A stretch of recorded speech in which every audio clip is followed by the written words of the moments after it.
today is Reading eBook Day, so I'm going to share some different ways that you could engage with ebooks with your early years child. If you've got any questions, as always, please feel free to drop them in the chat section.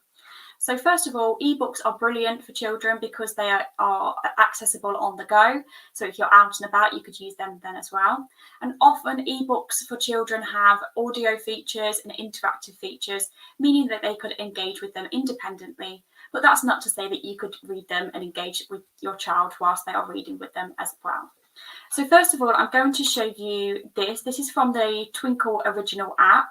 And this app is full of different books that we have made here at Twinkle. And it's really lovely. It's set out into different sections, so different year groups and age phases, as well as different things like audio books and ones that have got different features as well. Your child can create a profile, choosing one of the funky characters, and also a background as well. So some of the books I'm going to show you today are available through the Twinkle original app, but they are also available through the website as well. So first of all, I'm going to show you this one, which is suitable for children from birth, and it's all about different jungle animals. Here it is. So it's got beautiful illustrations and it's got little animals in. And it's a really nice way to introduce your child to different animal vocabulary, but also different adjectives and verbs as well, as it explains what the animals are doing. For children who are a little bit older, you could encourage them to guess what they think the animal is doing. And also you could get your older child to have a go at moving in these different ways as well. It's just a lovely book that you could read to engage with some lovely different animals. After that, you could engage in some different jungle activities, such as can you move like a jungle animal, and also this little science experiment here. So this little science experiment, you need to make some little worms or snakes out of kitchen roll. So cut a little square or a rectangle and then get your child to colour in using felt tip. You could then use a pen or a little skewer to wrap it around and then just slide it off. And the idea is that your child can have a go at using a little pipette in some water and getting their little worms or snakes to move. It's something that your child, I'm sure, will find fascinating and keep them busy for a little while, but it's also great for their physical development as well, as they actually physically use the pipette. Next, I'm going to share a book which is based on Phase 1 or Level 1 phonics. So like I said, these books can be found through the website, which are being added to the comment section now, or they can be found on the Twinkle Originals app. So first of all, you can move the pages either by clicking the corner of the page, using the arrows here, or even these ones. And I really like that little sound effect. So at the beginning, it's really useful because it's got some different things on how and different ways that you could share this level 1 phonics book with your little one, which I'm just going to go through some of the ways now. So first of all, it starts with explaining that they're under the sea, and it's got a little listen function of what it sounds like under the sea, which I think is really nice. And it follows Robot Rick and Ted, and Robot Rick only talks in robot talk, which is in sounds.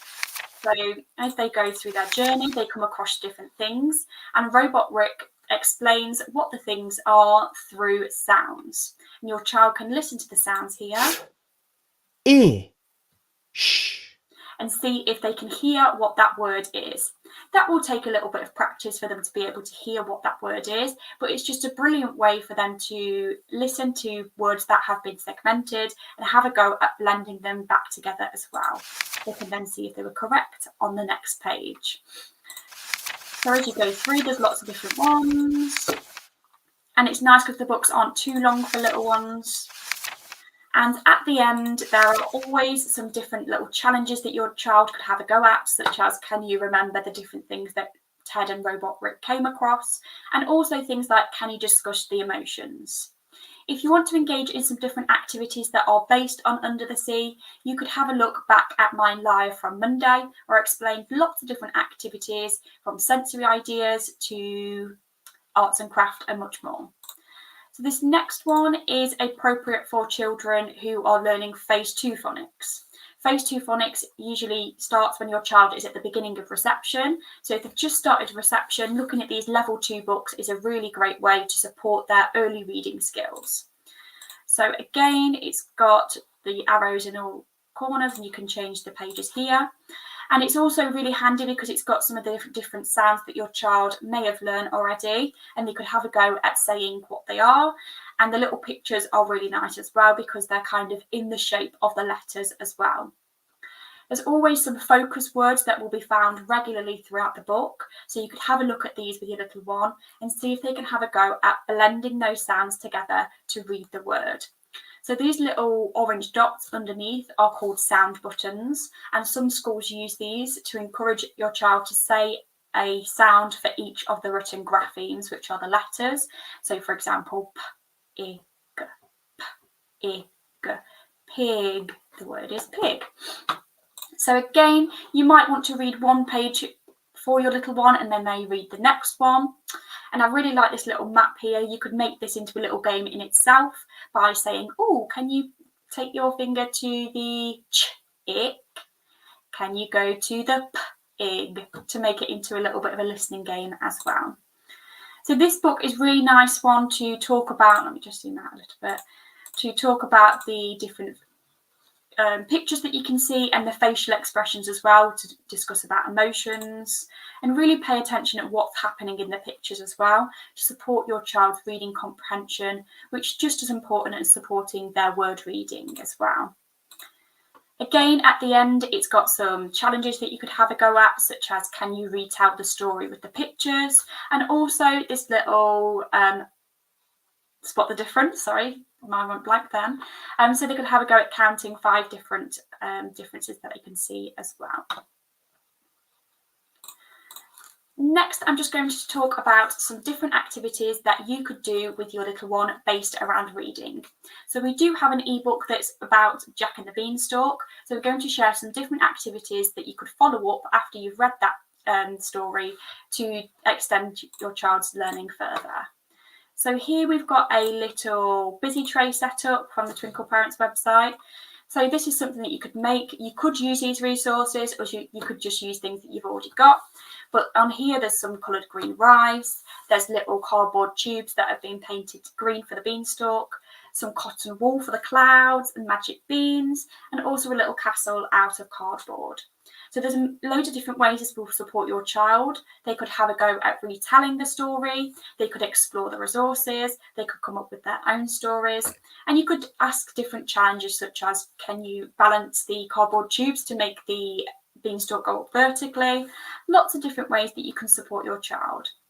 Being added into the comment section is also a Jack and the Beanstalk busy pack, which is full of different things that you could do, such as role-playing mask, colouring sheets, there's a little story map and much more to keep you and your little one busy. For Jack and the Beanstalk, you could also have a go at this little activity here. Simply get some green card, cut out a beanstalk, maybe some different leaves. So this one's really good for children who are in reception again, to support their recognition of the phonemes and graphemes, which are the graphemes are the written letters and the phonemes are the sounds that they make. They could have a go at saying the sounds as they go up the beanstalk. Or you could make a word going up the beanstalk that your child has got to blend together in order to get to the top of the beanstalk. If your child's a little bit younger or you want a bit more of a maths focus, you could add numbers onto the leaves and see if your child can count as they go up the beanstalk. Or you could make it a little bit longer with more numbers on there as well. Use 2 die and get your child to add the numbers together and make that amount of steps up the beanstalk as well. Just a little side note, it's also worth checking your local library, maybe on their website, or take a trip in there, because often they have audiobooks and ebooks that you can borrow. Often you can borrow up to like 10 at a time, so it's a really useful way to access a range of different ebooks. The last thing I'm going to show you today are some different fantasy cards, not necessarily ebooks, but it's a great way to support your child's imagination, creativity and storytelling. So the idea is that you could use these little cards. You might want to print them out, or if you've got some of the different objects as toys, you could use them that way as well. You could pop them into a little bag and your child could choose 2 or 3 out. And first you could model creating a story with those different cards. They might add in a key word or a sentence.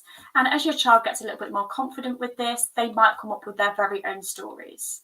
It's just a brilliant way to support your child's early storytelling skills and will really get them thinking and imagining different things. So that's it for me today, but if you've got any questions, please feel free to drop in the chat section. I'll be back on Friday for a live chat all about National Fitness Day. Have a lovely day and I'll see you then.